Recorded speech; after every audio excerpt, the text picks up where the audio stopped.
السلام عليكم ورحمة الله وبركاته. طبعا زي ما وعدناكم، وعايز بس اخواتي لو دخلوا يقولوا لي الصوت كويس. طبعا زي ما وعدناكم ان احنا معانا مربي من دولة العراق، مربي فاضل، وهو صديق عزيز عليا. آه، هو ان شاء الله دلوقتي المفروض ان هو هيدخل معانا، فبإذن الله مستنيينه وهو يخش، ومستنيين حضراتكم تسألوا أي سؤال عايزين تسألوه في مجال طيور الزينة، وإزاي نستفيد من لقاء ما بين مربين مصريين ومربين عراقيين. انت عارفين ان العراق من اكتر البلاد اللي عندها بتستشحن من مصر طيور كتيرة ما شاء الله. فاحنا عايزين يعني اللقاء ده، هو طبعا هيكون على كذا محور يعني، بس النهارده مثلا ممكن يكون تعارف على المربي نفسه، وبعد كده ايه الحاجات اللي هو ممكن يكون عايز يعملها في طيوره، ايه الطيور اللي بيربيها والكلام ده.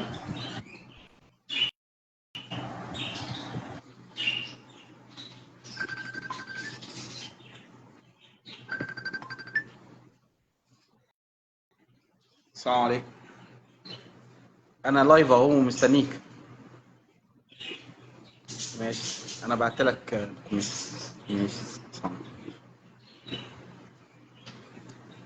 زي ما قلنا احنا عايزين يعني انا طبعا هو انا صديق لوارث من زمان، وكنا ما شاء الله بنذاكر مع بعض. اللي الناس ما تعرفوش، مرحله من فتره كبيره كنت انا وهو وناس من المغرب وناس من السودان، ربنا يفك كربهم يعني، وكنا بنقعد كل يوم بالليل نذاكر وراثه. طب ايه رايك في العصفور ده؟ ايه رايك في العصفور ده؟ شكله عامل ازاي؟ العصفور ده حلو، العصفور ده وحش. طب العصفور دوت انت شايفه ايه؟ طب لو انا هشتغل في السوق هشتغل ازاي؟ فعلا انا استفدت كتير من الناس ديت في كل بلد. هتلاقي مثلا الحال في مصر ما بيختلفش قوي عن المغرب، ما بيختلفش قوي عن العراق. كل البلاد تقريبا قريبين من بعض. فاحنا عايزين نستفاد. معانا مربي عراقي، عايزين نعرف ايه اللي ممكن لو المصريين انتجوه، او ايه اللي هيجي في التربيه بالنسبه للسحب. انت عارف كسوق طبعا احنا هناخده كهوايه، وبرضه في نفس الوقت انا هعمل له دعوه بس.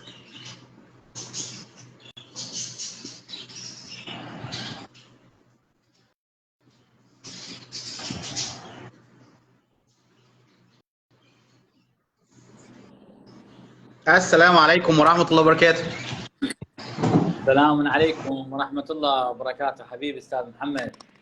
بص بقى، اللقاء ده احنا هنحاول يعني اول حاجه انت تعرفنا عن نفسك، وبعد كده هندخلك في المعمعه شويه. يعني احنا يعني اسمح لي يكون المره دي ازاي نستفاد من السوق في السوق. عايزين نتعرف اكتر عن السوق العراقي، عن بتربوا ايه، بتحبوا ايه. فرصه ان كل الناس اللي طبعا انا وانت اصدقاء من زمان والناس كلها عارفه، بس عايزين اكتريه الناس اللي ما كانش عندهم صديق عراقي، ما عندهمش صديق مغربي، يعرف ايه البلد فيها عايزه ايه، بتربي ايه، بتحب ايه، ايه الطيور اللي عايزاها. الاول عرفنا عن نفسك بقى. حبيبي أستاذ محمد، الله يحفظك، الله يبارك فيك. تحية طيبة لك وشخصك الكريم، وإلى كافة متابعيك الأعزاء والأصدقاء الموجودين عندك بالصفحة. الله يحفظكم ويجزيكم الخير إن شاء الله على هاي الفرصة الكريمة في الدعوة إن شاء الله. طبعا في بادئ الأمر أنا اسمي سيد السلطين أبو وارث. يعني في نبذة تعريفية أنه صار لي تقريبا 9 سنين أربي عصافير ان شاء الله. الله يبارك فيك. بصورة عامة المربين العراق تقريبا أغلبهم يحبون الطفرات، يعني في ناس تربي للمزاج الإنجليزي، وفي ناس تربي يعني كل الأصناف، لكن بصورة عامة أغلب المربين في العراق سابقا كانوا يربون الطفرات. فأنا من هاي المدرسة يعني القديمة اللي هي مدرسة الطفرات بصورة عامة. حاصل على طبعا شهادة. طبعا انا كنت متنبئ لك ولا مش كنت متنبئ لك؟ انا قلت لك ان انت متميز في الحته دي، وان شاء الله في خلال سنه كام سنه هتبقى متميز في الباب ده يعني. انت ما شاء الله عليك، يعني انت مركز جامد في الطيور، ومركز الصوت كويس معاك؟ جيد جدا ما شاء الله عليك. يعني انت مركز قوي في الباب اللي انت بتشتغل فيها، وعارف انت عايز ايه. من الناس اللي انا فعلا بتعلم فيهم منهم في الحاجات ديت.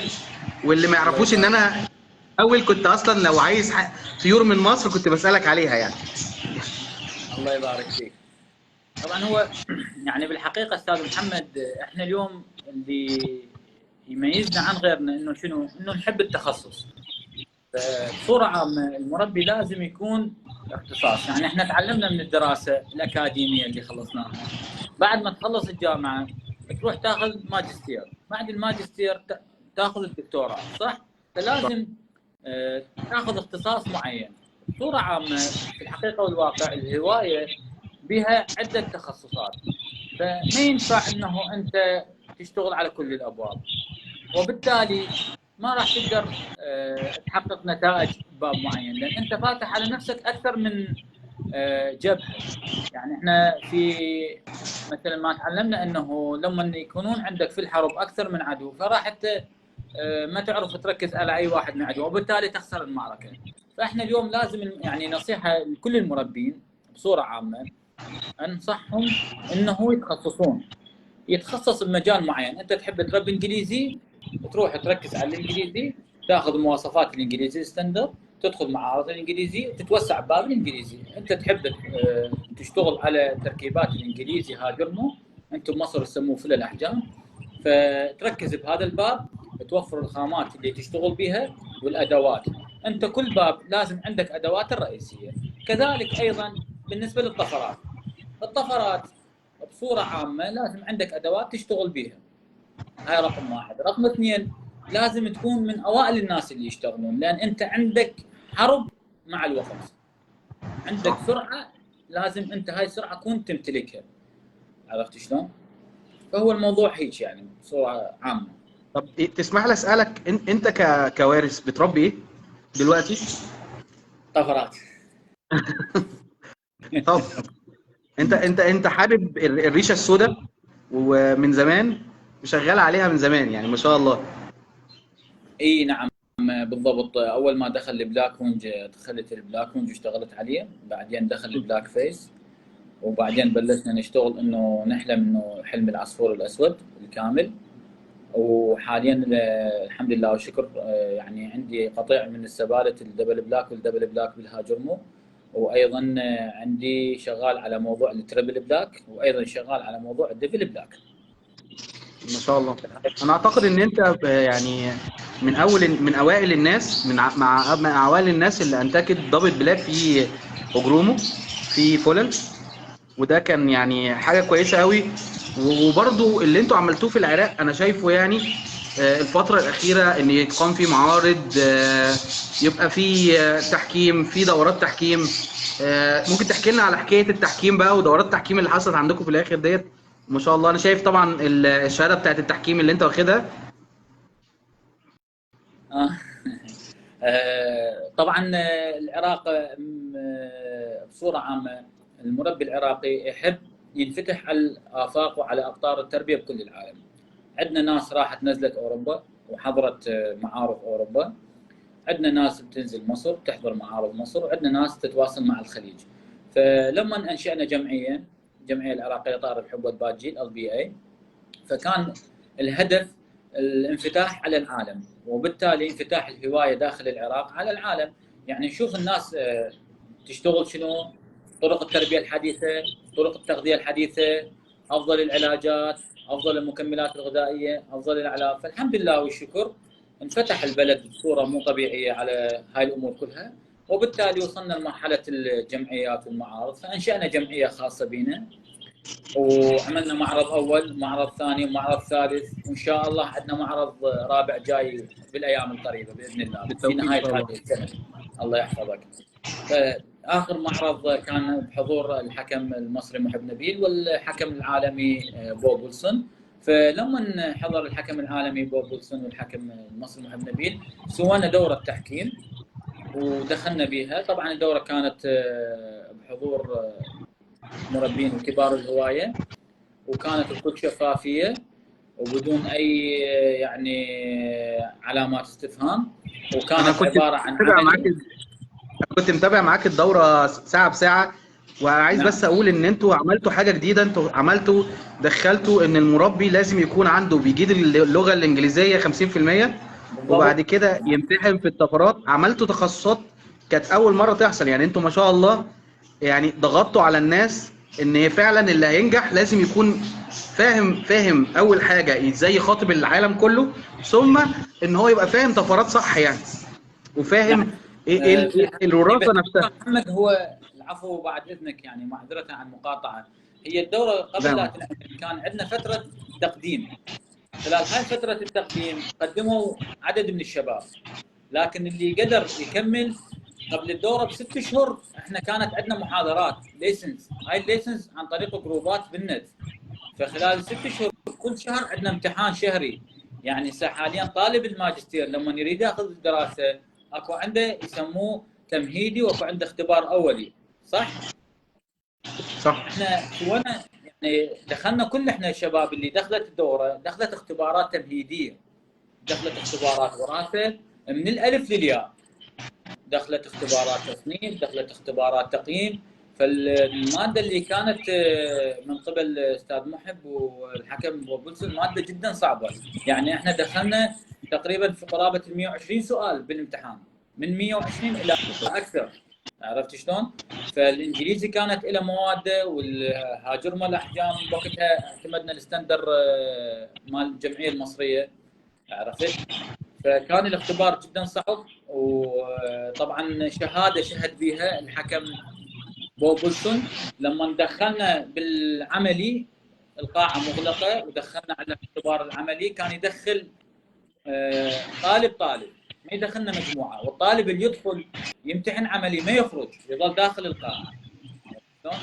فكان الامتحان جدا، والحمد لله والشكر والتوفيق من رب العالمين. الطلاب اللي تاهلوا للنهائي الامتحان الاختبار النهائي 5 بما فيهم اني، كل احنا نجحنا بتفوق بشهاده بوبلسون بوقتها. يعني اكو مقطع فيديو مسجل. نعم. دي حاجه كويسه طبعا. حاجه كويسه ان انتوا يعني يبقى في محاضرات والناس تعرف والناس تذاكر والناس. وانت كنت اصلا معانا في دوره الوراثه بتاعت نعم الاستاذ بالضبط. تامر مسعود، كنا مع كان بعض وكانت تامر جميله مسعود، جدا. نعم، ايام جدا جميله صراحه. وانت اختبرت في المطار كمان، يعني الناس كنت انت اتاخرت على الامتحان واختبروك في المطار عشان بس، اي بالضبط. وجبت 100% ان اي شاء الله. بوقتها. نعم نعم. بوقتها اخذت علامه 80%، وكانت الاسئله اجابه يس اور نو. بوقتها انا كنت داخل مطار باسطنبول وما قدرت افوت الامتحان، فدخلت على الامتحان وامتحنت. وجزاه الله خير استاذ تامر، ان يعني شاء الله. كانت ايام فعلا جميله. ما هو بص، هو الهاوي ما بين مذاكره ان هو يذاكر طفرته، ويذاكر هو شغال على ايه، ويذاكر اللي هو حبه، ويتعلم طفره. ما هي الهوايه مش مقتصره ان انا بحب العصفور ده بس، لازم اعرف هو تصنيفه ايه، وبعد ما اعرف تصنيفه ايه اناقش تصنيفه ايه مع غيري. ممكن اخطئ وممكن اصيب، بس في ناس اعلى مني هتقولي والله العصفور ده فيه كذا وفيه كذا. هو ده بقى هو اصل الهوايه، ان يحصل مسابقات، ان يحصل مراكز تدي للناس كورسات على الطيور. الحاجات دي كلها هي اللي بتخلي الهوايه الصراحه حاجه جميله. انا طبعا مش عايز ادخلك في سؤال كنت سايبه المره اللي بعد كده، بس اسمح لي اساله لك بقى. يعني بص، اكتريه الناس اللي هتشوف البث عايزه تعرف العراق السنه الجايه ان شاء الله، انا يعني او كبوارث السنه الجايه شايف السوق العراقي ايه. طبعا السوق العراقي كبير، وانا عارف ان في انجليزي وفي طفرات، في ناس بتحب الطفرات، في ناس بتحب الانجليزي. ابو وارث السنه الجايه هيربي ايه؟ وهسالك السؤال بقى اللي انا بيتسال كتير، فانا حابب ان انت تجاوب انت عليه، يعني اللي هو الدبل بلاك. هنخش فيه بس تحت امرك، الاول. خدمتك. طبعا احنا خدمتك. كنا سايبين الحاجات دي الحلقات التانية، بس بص احنا عايزين في اكتر وقت ننفع الناس. يعني انا هستغل ان انت معانا، وهستغل ان انا اسالك، ويا ريت خدمتك. الاخوه اللي بيتفرجوا على البث او اللي حابين عايز يسال سؤال يتفضل يساله، وان شاء الله يعني نجاوب عليه يعني لو في وقت. ان شاء الله. ان السنه شاء الله. الجايه ابو وارث شايف بيربي ايه؟ والله هو في الحقيقه بالنسبه للشق الاول من السؤال الجواب، العراق بصوره عامه يحتوي على عدد كبير من المربين. عندنا ناس تربي انجليزي بكل انواعه، وعندنا ناس تربي الكريست ايضا. يعني هاي الفئه اشاهدها ببعض الدول انقرضت. احنا عندنا ناس في العراق يربون عدد كبير من الكريست، ودخلوا مستويات قويه من اوروبا ومن الخليج. وبنفس الوقت عندنا ناس اختصت بالهاجرمو، الفلل، الاحجام، وعندنا ناس تحب تربي الطفرات. فهاي بالنسبه اجزاء او اصناف المربين في العراق. وبالنسبه يعني انا كشخصيا، انا صراحه مركز بموضوع الريشه السوداء استاذ محمد، ومركز عليها الحمد لله والشكر. وصلنا مراحل حلوه ونواكب التطور بصوره عامه. يعني دخلنا على الانجليزي ان شاء الله، ودخلنا على الفلل الاحجام، وباذن الله يرزقنا يعني ان شاء الله جاي نشتغل على التربل بلاك والديفل بلاك مثل ما بلغتك. ما شاء الله. طب اسمح لي السؤال بقى اللي بيتسال كتير وفي ناس كتير بتساله، واسمح لي اسالك في الحلقه دي بالذات عشان تبقى اول حلقه هي خير للناس كلها. الدبل بلاك، انت واحد من الناس من اول الناس اللي انتجت الدبل بلاك وجرومو في العراق، وكنت عايز اعرف منك ايه رايك الشخصي. يعني كل واحد انا ليا راي شخصي، وساعات بتكلم معاك واختلف معاك واصيب معاك. ايه رايك الشخصي في الدبل بلاك؟ ازاي اشتغل منه واجيب دبل بلاك في العيش؟ يعني في ناس بتسالك تقول لك يعني انا مثلا انا ممكن اجيب عصفورتين نورمال سبليت دبل بلاك واجوزهم لبعض. انت شايف احسن طريقه لانتاج الدبل بلاك ايه؟ طبعا في بادئ الامر حبيبي استاذ محمد، اكو بعض النقاط احنا لازم نثبتها قبل لا ندخل في هذا النقاش. طبعا احنا بشر والعصمه لرب العالمين، لذلك الكلام اللي نتكلم به او الطريقه اللي نعمل بها معرضه للصح او للخطا. يعني ماكو شيء اسمه صح مطلق، وماكو في شيء جزئيه اسمه ثانيه خطا بس مطلق. مش عايز اقطعك، بس في جزئيه ثانيه. احنا طبعا مش بنسوق لطفره الدبل بلاك، بس انا فعلا كميه الرسائل اللي بتتبعت لي عشان عايزين، انت طبعا عارف ان الباب ده فيه نصب كتير، وفي حاجات، في ناس هتخسر فلوس كتير، في ناس هيحصل مشاكل كتير. فاحنا والله من الباب دوت احنا عندنا كل الطفرات انت عارف، بس احنا الباب ده بالذات في هري كتير، او يعني في ناس بتهلك نفسها كتير في الباب ده، في ناس هتخسر فلوس كتير عشان مش عارفين نقط بسيطه في الوراثه. فعشان كده سالتك، فتوكل على الله بقى وقول بقى. حبيبي الله يحفظكم. صراحه محمد هي هوايه جميله، يعني هي مو شرط تكون تجاره 100%. احنا اليوم نربي هاي الطفره لانه احنا ممكن نعشقها وممكن نحبها، بيها منافسه، بيها روح مغامره. اكو بعض الناس تربي غير طفرات لانه تعشقها. ترى المربي الهاوي البسيط عدد الطيور المفروض ما تتجاوز عنده 10 ازواج او 10 سلاكات، اذا كثر هذا العدد اصبح هاوي زائد تاجر. عرفت شلون؟ فبخصوص سؤالك، صراحه موضوع يعني انا كابوارث افضل الخمسينات بالمية، لان الخمسينات بالمية تمتلك قطيع، وهذا القطيع يسمى 50%، لكن سبحان الله رزق من رب العالمين. يعني انا كشف عندي اكثر من 50%، كشف عندي من اصل 10 قطع يكشفن 6 او 7 عاده، يعني طلع شغالات 100%. يعني انت اللي يعني اللي طور لك الغيه في الحته ديت هي كان 50%؟ بالضبط 50% تصبر عليهم تكشفهم. انا صدقا استاذ محمد من اصل 10 قطع 6 7 يطلع عندي 100%. واني صراحه افضل البلاك في سبلت بلاك ويند على البلاك ويند سبلت بلاك بيس. هي نفس الشيء، هذا شايل وهذا شايل، ما في فرق. لكن سبحان الله رزق رب العالمين كان معايا بالبلاك بيس سبلت بلاك ويند اللي قدم العدد الانتاج يعني. ما شاء الله. اي نعم. عاده اشتغل على، لو انا سالتك يعني ال 50 طبعا ده الناس بتشتغل عليها وبعد كده بتجربها بتنجح فيها، بس انا بتكلم في الستاندر. يعني ان انا عندي مثلا من 1 ل 10 الاول بجوز عصفور بلاك فيس دبل بلاك لدبل بلاك بيطلع دبل بلاك. بجوز عصفور دبل بلاك لسبليت دبل بلاك بيطلع في العيش طيور 100% دبل سبليت دبل بلاك مع حته بقى كلها سبليت 100%. برضه معايا ان انا اجوز سبليت دبل بلاك لسبليت دبل بلاك وهيطلع في العيش حته واحده بس. طبعا يعني ده النسبه اللي احنا مختلفين فيها.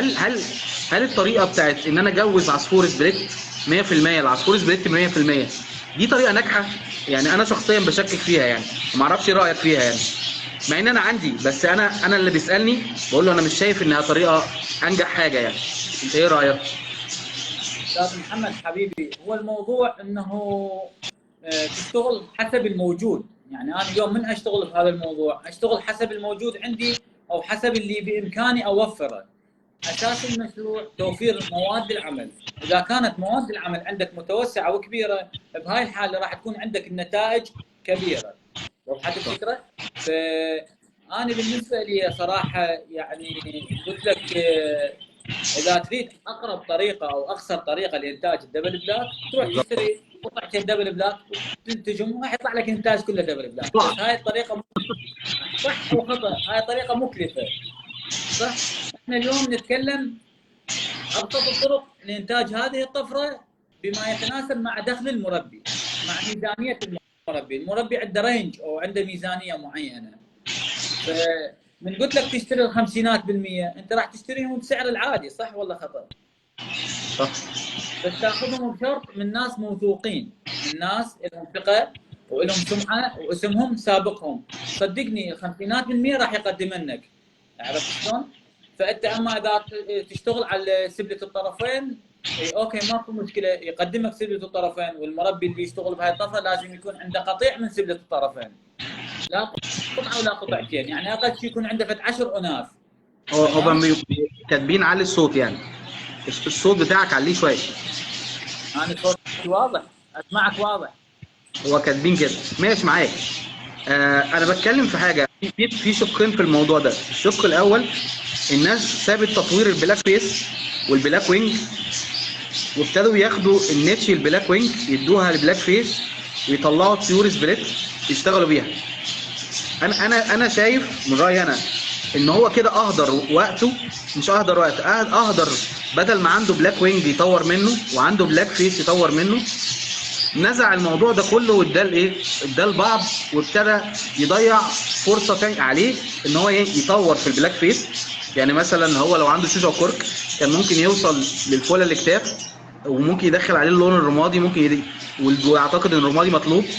لا، الناس ابتدت تجري تدور على البلاك وينج عشان تاخد البلاك وينج بدل ما تطور الفولل بتاعتها. وهنشوف في المعرض الجاي، بدل ما تطور في البلاك فيس الفولل بتاعته والبلاك وينج، ابتدوا ياخدوا الطيور ديت يشغلوها مع بعض. هم هينتجوا احسن دبل بلاك بعد سنتين، بس في الاخر هم ضيعوا تطوير الطفرتين دول، والطفرتين دول مهمين بالنسبه لنا عشان يطوروا الدبل بلاك برضه. ولا انت ايه رايك؟ والموضوع محمد، استاذ محمد، احنا في بدايه الحلقه اتفقنا لا يوجد صح مطلق ولا يوجد خطا مطلق. اليوم المربي اتجه الى سباق مع الوقت. تمام؟ اكو بعض المربين عندهم خطوط او بيبان ابواب ثابته خاصه بهم. يعني اللي يشتغل على البلاك فيس الاحجام، الحمد لله والشكر، البلاك فيس اجى بحجم عكس البلاك، فسهل العمليه.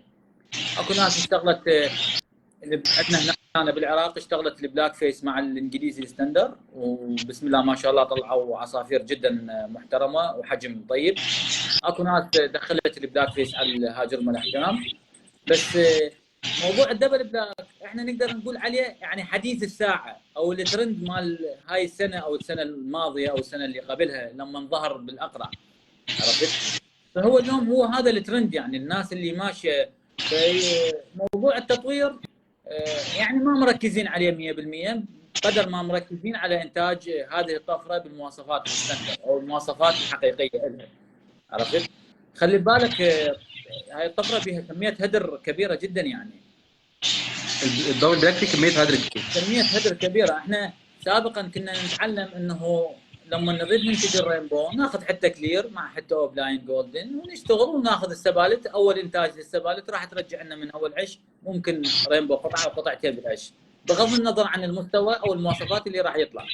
طيب العفو، معذره. اما الدبل بلاك انتاجه مزعج، يعني يظهر عندك بالجيل الثالث اذا انت بلشت من اول الحكايه او اول التجربه. فمستحيل، يعني اكو بعض الناس تتوقع انه اذا زوج بلاك فيس مع بلاك وينج اول انتاج من اول عش راح يظهر عنده دبل بلاك. هاي النسبه تقريبا 12.5% تظهر من اصل 100 بيضه، ممكن 12.5 بيضه يظهر بها. ظهرت عند بعض المربين بس بنسبه قليله جدا، بنسبه قليله جدا. وصلت لك الفكره؟ فانت تبقى تجرب حظك او تكمل الطريقه مالتك او تكمل التجربه او تكمل المشروع، فانا برايي كمل المشروع افضل يعني. انا كنت طبعا يعني في ناس بتسالني، انت عارف، في ناس بتسالك، كل واحد بيساله واحد من بلده. فكنت بتكلم مع مربي كده وقال لي، كان بيسرد لو عايز يخش في الدبل بلاك، هو عايز فقلت له طب ممكن تقول لي الطرق اللي عندك الاول. فقال لي انا عندي بلاك فيس وعندي بلاك وينج، ده هو جرومو وده هو جرومو، بس هو عايز يروح يشتري سبليتات دبل بلاك. قلت له طب ما تعملهم انت بنفسك، وفي الاول وفي الاخر طور من البلاك فيس ده، جيب له انتايه بلاك فيس، بدل ما تروح تشتري له جيب له انتايه بلاك فيس وطور منها واكسب منها، فانت هتاخد فلوس حالا. وفي نفس الوقت الدكر واقف عندك، جوزه الانتايه بلاك وينج وطلع منه انتاج وربنا يكرمك. بس الفكره في ناس بتتحول تحول رهيب، يعني مثلا يكون هو شغال في البلاك فيس وربنا رزقه، يروح سايب البلاك فيس خالص او يروح يبيعه ويروح داخل في الدبل بلاك، يبتدي من سبليتات فيتاخر في السبليتات يعني. فطبعا هو وقف الفلوس اللي بتخش له او الماده اللي بتخش له اللي كانت معيشاه في امان عشان يخش في حاجه ثانيه اصعب. ده بس اللي احنا كنا عايزين نتكلمه في الحته ديت. انا كنت عايز اكلمنا المعرض الجاي بتاعكم، يعني قبل ما حد يسال اي سؤال هو عايزه. يعني المعرض الجاي بالنسبه لكم هيبقى عامل ازاي؟ يعني هل هتجيبوا ويلسون تاني، هتجيبوا مربيين تانية، هيبقى في دورات تحكيم تانية ولا ايه؟ والله هو حاليا الشباب لحد الان يعني رئيس الجمعيه والاعضاء في الهيئه التاسيسيه لم يقرروا من الموعد بعد، لكن الموضوع انه راح يكون معرض بحضور حكم اجنبي خاصه، والتركيز على موضوع ممكن تنعمل دوره تحكيميه ثانيه وممكن تنعمل دوره تحكيميه ثالثه. ودوراتنا احنا عاده يعني الشباب يعني يفضلون تكون باشراف حكم تابع للمنظمه العالميه WBO، وليس يعني مجرد حكام محليين. اذا وضحت الفكره يعني يظن الجيل اللي يظهر بالعراق من مربين او حكام معتمدين رسميا او بنفس الوقت ذو كفاءه ذو خبره، ليس مجرد حبر على ورق. ان شاء الله خير وبالتوفيق. طبعا انا عارف انت بتربي ايه. انا كنت ملاحظ ان انت كنت مهتم قوي بطفرتين، طبعا السلات او سلاتي مع الانتراسايت. ليه الطفرتين بالذات؟ مع ان يعني السحب على مثلا السلات مش قوي، ليه انت كبوارث دخلته؟ طبعا عارف ان انت من اول الناس اللي انتجت دام فالو واحتجت ليه السلات، مع انك انت في ناس كتير ما طورتش في الدام فالو على السلات، بس انت كنت من الناس اللي هي حطت فكر ان انا هشتغل بطريقه معينه. ليه السلات بالنسبه لك مهم؟ يعني ليه دايما الاقيه عندك في المزرعه وانت بتوريني؟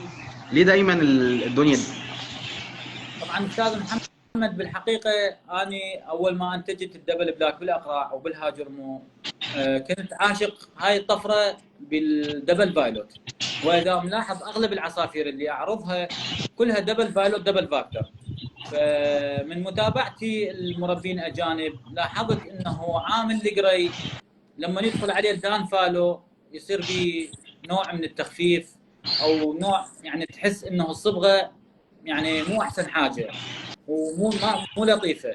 فسبحان الله الفايلوت الدبل فاكتور لاحظته بالدان فالو يعطي لمعان ويعطي بريق للعين الحمراء يعني مو طبيعي. فافضل طفره من هذا المبدا ومن هذا المنطلق افضل طفره تقدر تساعدنا هي طفره السلات.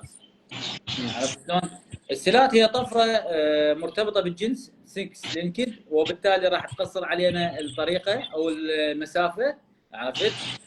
فتقدر يعني تاخذ لك اي ذكر سلات تدي له اي نتايه دبل بلاك، تعرف النتائج راح تكون عندك من ضمن النتي سلات سبله الطرفين، فهي راح قصرت لك الطريقه وقصرت لك المسافه بالضبط.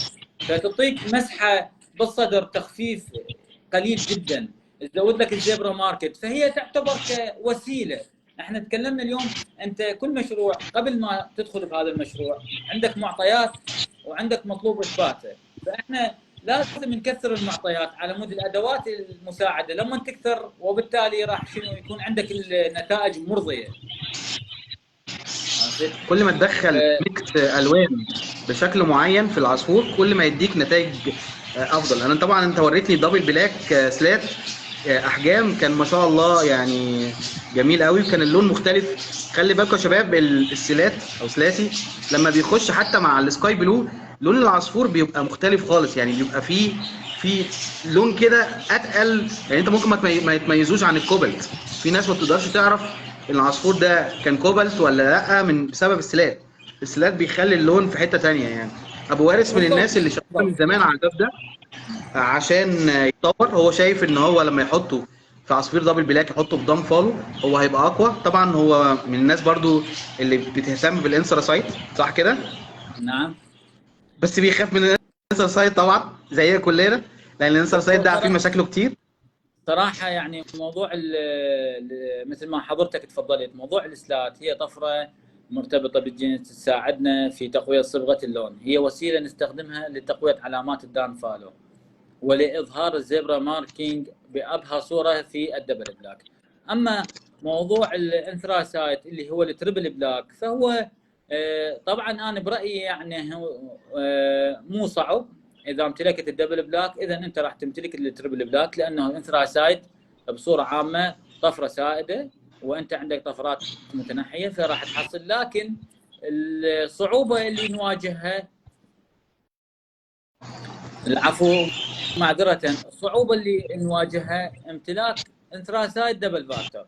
صراحة أنا ما عندي ثقة بصورة كبيرة في العصافير الانثراسات اللي إنتاجها الآباء تكون رمادي، لأنه ممكن يظهر وياها الرمادي ويظهر وياها الرمادي الدبل فاكتور، رمادي السنجل فاكتور، فأنت راح ما عندك الاستطاعة أن تقرر هذا العصفور انثراسات دبل فاكتور 100%. لكن بمجرد ظهور، اذا زوجت الانثراسايت مع الازرق راح تمسك او تستخدم سبالت او انثراسايت سنجل فاكتور، لما تزوجهم بين الازرق فيما بينهم راح اي قطعه تظهر لك لونها اسود، اذا هي هاي عصفور 100% انثراسايت دبل فاكتور. طبعا احنا وراثيا الانثراسايت علامات التشيك باتش واسلحه الطيران وسلاح الذيل 100% لونهن اسود يكون، او فحمي او اسود غامق.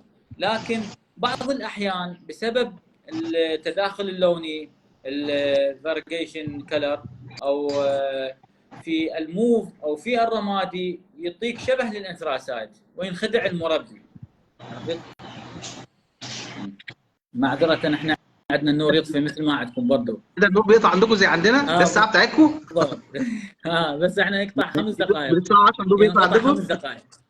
بالضبط. لا عادي عادي. حبيبي اسمعك، تفضل. كنت بقول لك طيب، احنا طبعا سؤال بيتبعت لي برضو، اتبعت بيقول لي الشكري برصاصي. احنا السنه اللي فاتت في ناس كتير ما شاء الله اشتغلت على الشكري برصاصي، هل السنه الجايه في شكري برصاصي ولا الدنيا هتبقى قليله قوي والكلام ده؟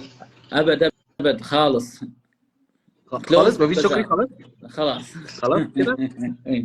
طب والله هو بالحقيقه استاذ محمد، بالحقيقه هي طفره يحبوها المربين العراقيين بصوره عامه. اكو ناس هنا مربين عراقيين بغض النظر عن نزول السعر بداوا يدخلون عليه الانجليزي الستاندر. يعني انا حاليا شفت اشخاص الي من عشاق هذه الطفره عرضوا شكر برصاصي ما شاء الله مواصفات جدا عاليه، وايضا عرضوا بالفلل الاحجام ايضا مواصفات. يعني بلش يعني صار فكر المربي يمتلك نوعيه وليست كميه.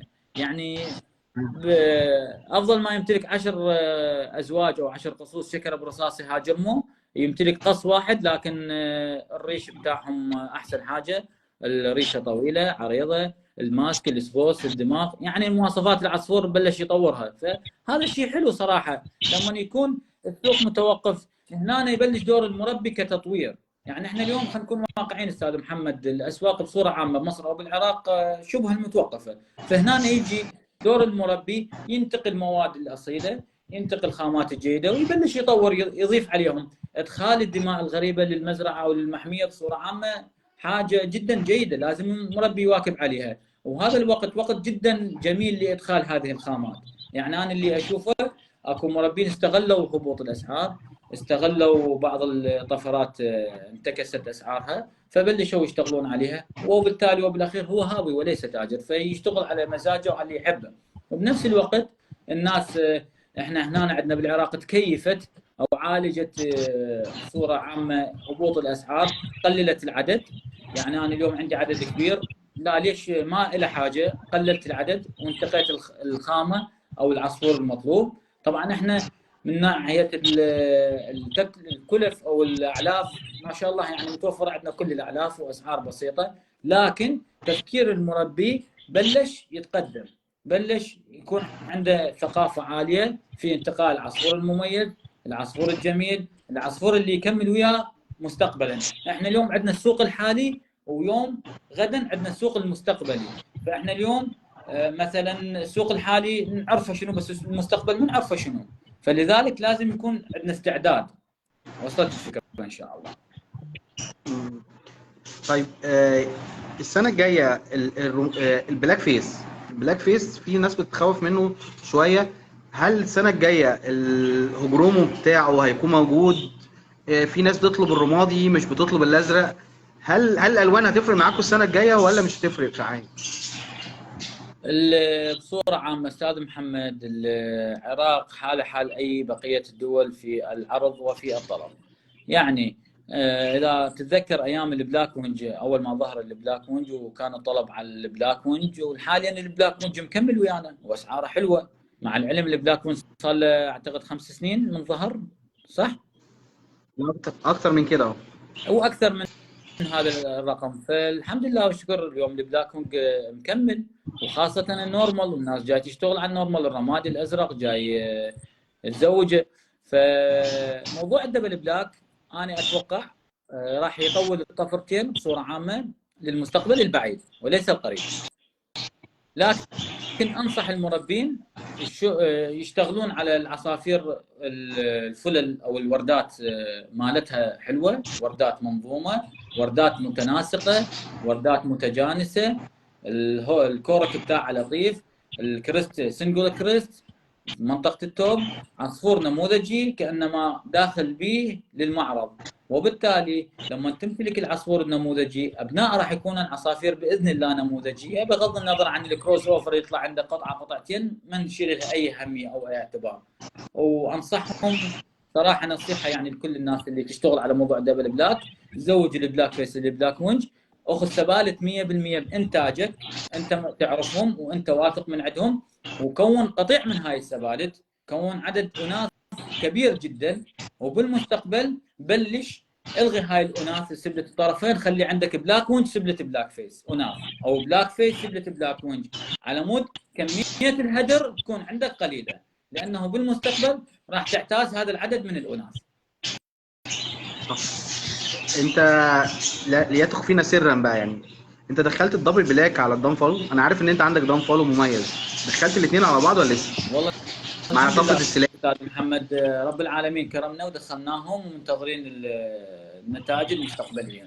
يعني ان شاء الله اوافيك باي نتيجه تظهر. دخلتهم مع الثلاث، ودخلتهم مع الدان فالو والدبل بلاك، واستخدمت بصوره عامه فايلوت دبل فاكتور بالطرفين، بالدبل بلاك فايلوت دبل فاكتور، وبالدان فالو فايلوت دبل فاكتور. احنا طبعا عندنا تصور قديم، وهو اصلا اللي ماشي معانا شويه، ان احنا اصلا محتاجين الدبل بلاك والبلاك وينج والبلاك فيس عشان يمشوا في خط واحد لحد ما نوصل للعصفور هجرومو بلاك فيس بلاك وينج عين حمراء. ده تصور اعتقد ان مفيش طفرات جديده، بس هو ده الشغل المستقبلي اعتقد. يعني انت ايه رايك في الكلام ده؟ طبعا بالحقيقه والواقع هو هذا سبحان الله. يعني مربين الطفرات بصوره عامه ليس في العراق ولا في مصر، بل بالعالم كله يحبون العصفور اللي بمخيلتهم. يعني احنا كنا سابقا نتخيل الرينبو، الكلير وينج، الفايوليت، الدبل فاكتور، الجولدن فيس دبل فاكتور تكون عينه حمراء، ولذلك دخلناه على الفالو اذا تتذكر ايام سابقه.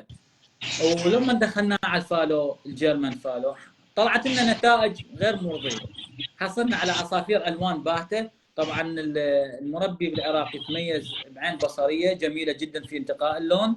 اي عصفور جولدن سنجل ما يحب يربيه يطلعه باي ثمن كان ولا يبقيه بالمحميه مالته. فاشتغلنا بذاك الوقت على الرينبو ودخلنا عليه الفالو.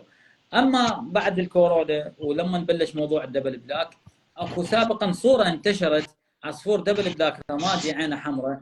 اغلب المربين بالعالم متوقعين انه الدبل بلاك راح يطلع بهاي الصوره، اذا تلاحظتها عصفور فلل رمادي بلاك فيس بلاك وجه عينه حمراء، يتوقعون بهاي قوه اللون. هو صراحه راح يطلع هذا العصفور، بس ما يطلع. يعني انت لاحظت المربين الاجانب امثال بنجامين وروجر وغيرهم اللي عرضوا البلاك فيس دان فالو. الدان فالو بنسبه من التخفيف لا تقل عن 5% ولا تزيد عن 10%، فهاي النسبه راح تسبب لك مشاكل. فانت لازم تحاول تتخلص من هاي المشاكل عن طريق زياده الزبرة ماركينج في الرامب وفي الصدر، تزودها وتقوي درجه اللون. فهي تبقى هنا شطاره المربي. فكل مربي له توقع خاص به. احنا صراحه استاذ محمد ما اقول لك يعني نتنبأ بالغيب، معاذ الله، التنبؤ بالغيب من صفه رب العالمين، لكن نتوقع يعني حالنا حال اللي يراهنون بالسباقات، يتوقع الحصان الفلاني يفوز او يتوقع الفريق الفلاني يفوز، فنتوقع المواصفات المستقبليه بالعصفور اللي راح تظهر. فهو الموضوع هيك ماشي، يعني الناس تتامل خير، لكن الريشه السوداء بصوره عامه مستقبل طفرات اللي موجوده اللي جاي نشتغل بها. عايز اسالك على سؤال تاني. الريمبو. الريمبو طبعا العراق كانت من اكتر الدول اللي بتاخد من مصر شغل. ليه الدنيا قلت شويه؟ انا عارف ان انتوا بتاخدوا، بس بتاخدوا المميز. يعني لو هتاخدوا مثلا هوجرومو بس احجام، هتاخدوا حاجه فيها جولدن، هتاخدوا فيها حاجه فايلوت. انتوا ما شاء الله عليكم بتحبوا الالوان المميزه جدا، وبتحبوا تدخلوا معاها الهوجرومو بحجم معين. يعني لو في حاجه زي كده انتوا بتاخدوها. الريمبو اللارع ايه اللي حصل فيه يعني؟ طبعا استاذ محمد، بالحقيقه مربين العراق خاصه مربين الرينبو، احنا عندنا ناس متعصبين للرينبو، يعشقون الرينبو بكل تفاصيله. دخلوا مستويات مميزه من اوروبا وعدلوا عليها، لغوا الفول بودي. طبعا احنا بالحقيقه بالمعارض مالتنا، المعرض الاول سمح بالفول بودي، المعارض الجايه راح تجي ما مسموح للرينبو الفول بودي، فقط الكلير وينج، لان عندنا شريحه كبيره من المربين بالعراق يربون هاي الطفره. يعني هذا يقرر اللجنه الخاصه بالتحكيم واللجنه الخاصه التاسيسيه. اما مربين العراق يربون الرينبو بصوره عامه ويعشقون هاي الطفره وطوروا عليها. الطيور اللي دخلت للعراق مواصفاتها جدا ضعيفه، دخل فول بودي، دخل جولدن سنجل، دخلوا عليه القطع القويه، استخدموا الموف والدبل فاكتور، طوروا العصفور، استخدموا الجولدن دبل فاكتور. صراحه الاحظ قطع يعني بسم الله ما شاء الله، يعني مثل الفوتوشوب. يعني انا اسال المربي اقول له هاي العصفور شلون سويته؟ قال لي طورت عليه ودخلت عليه لحد ما وصلت لهاي القطعه النموذجيه، يعني تحفه فنيه. هذا حال الصائغ اللي يصوغ الذهب يطلع لك الحليه مثل ما انت مشتهيه. يعني تباوع اللون، درجه اللون جدا جدا غامقه، الجناح جدا صافيه. لكن للاسف انهار السوق لهذه الطفره، واغلب الناس اللي يشتغلون على هاي الطفره بلشوا يقلصون العدد، وحاليا يعني عدد منهم مكمل بهاي الطفره وجاي يشتغلون عليها. لكن احنا الحمد لله والشكر عندنا مربين يعني طوروا هاي الطفره بالاحجام، ظهرت عصافير حجم مميز بالانجليزي الرامبو وجاي يشتغلون عليها. اهم شيء انا يفرحني كابو وارث انه الشباب اللي مشتغلين على هاي الطفره عندهم عشق لهاي الطفره، عندهم حب لهاي الطفره، لذلك تشوفهم مكملين. يعني اكو ناس يجي يقول لك مثلا اليوم الزوج ب 1000 جنيه فرضا، اربي له 10 زواج، ال10 زواج تعطيني خلينا نقول 20 زوج، هاي 20000 جنيه فرضا ومربح ومشروع، اوكي ماكو مشكله، الله يرزق الجميع وهو الرزق على رب العالمين. لكن لما ينهار سوق هاي الطفره، هذا الشخص اللي دخل لها كتجاره راح يتركها، صح؟ صح. وبالتالي تنقرض هاي الطفره، حاله حال التكساس والايزلي هتفضل الناس اللي هي بتطور. نعم.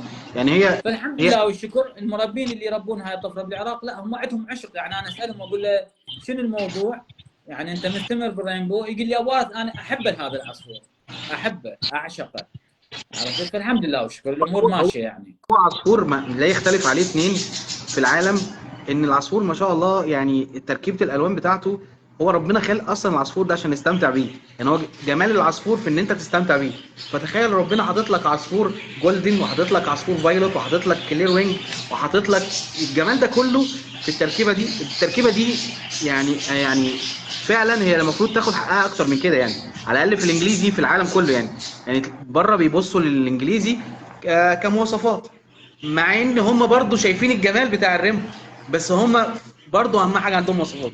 لو وصل للمواصفات بتاعت الريمبو للمواصفات الانجليزي الشامبيون، لا انت بتتكلم في حاجه تانية. وده اللي حصل مع خفير لما حط العصفور وخد بيست ان شو، مع ان كان في عصافير افضل في الحجم وافضل في حاجات، بس العصفور شد فعلا المربيين اللي موجودين. يعني فعلا العصفور تشوفه، لا انت فعلا تقول لا ما شاء الله ربنا بارك، ده حاجه جميله. لا العصفور ريمبو طبعا هو مكمل بس بالتطوير، صح نعم كده؟ فعلا. العصفور اللي عرض المربي خافير عصفور جدا جميل، النورمال كلير وينج الفايلوت دبل فاكتور. يعني صراحه كل المربين بالعالم شدهم العصفور وجلب انتباههم.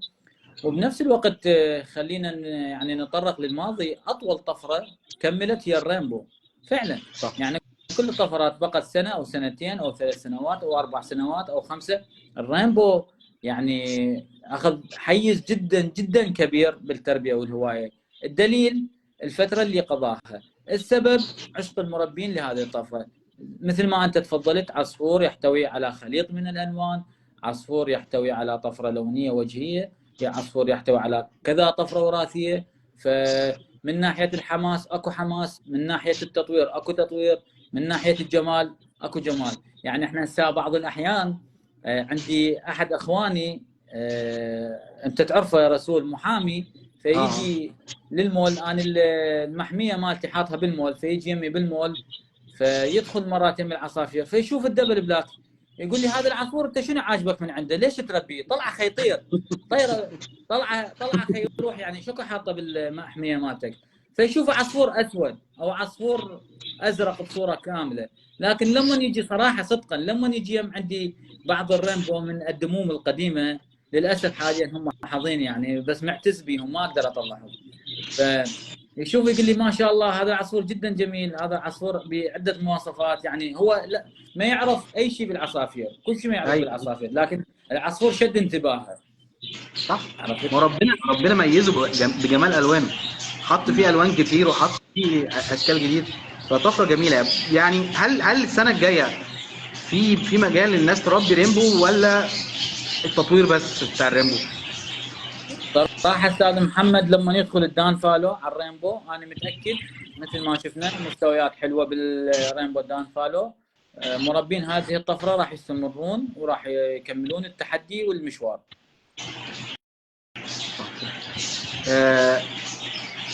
طبعا انت ليك علاقه بمربين هنا في مصر كتير ما شاء الله، لدرجه ان انا كنت لما بقى اخواننا والله الله يسعد، يعني كلهم اخواننا. هو اصلا في ارتباط بين السوق المصري والسوق العراقي، ارتباط وثيق من زمان.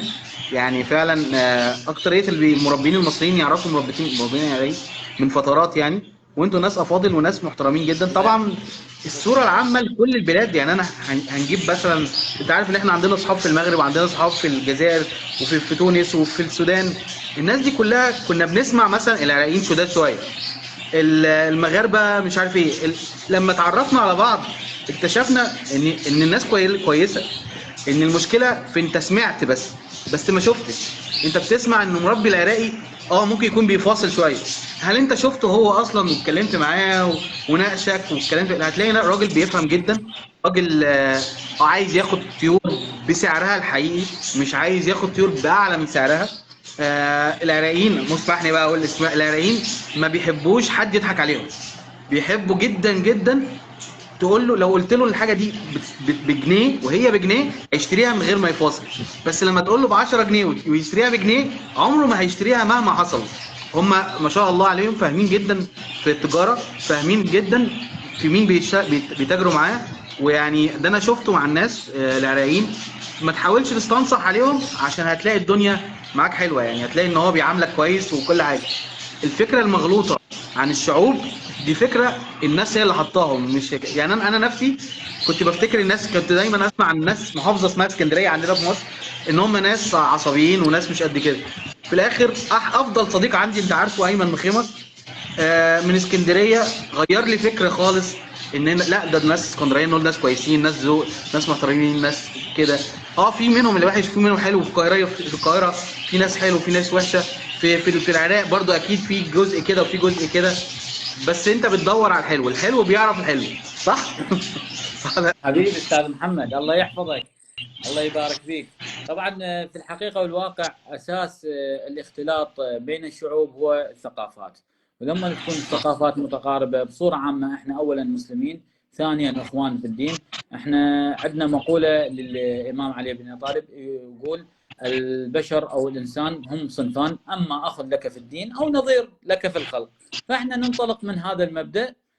صراحه انا كنت سابقا ماخذ فكره على تركيا انه الحياه بها صعبه الكذا، فلما اخذت اقامه بدوله تركيا وظليت فتره بدوله تركيا، ومن خلال السفر المستمر بالعكس اكتشفت انه ناس مسالمين وناس طيبين ويحبون يعيشون بكل سلاسه وبكل بساطه وبكل هدوء. وايضا دبي العمل هناك ايضا كان لما يعني دخلت مصر اول مره، لا اكتشفت انه يعني صراحه فعلا الناس جدا جدا طيبين بمصر.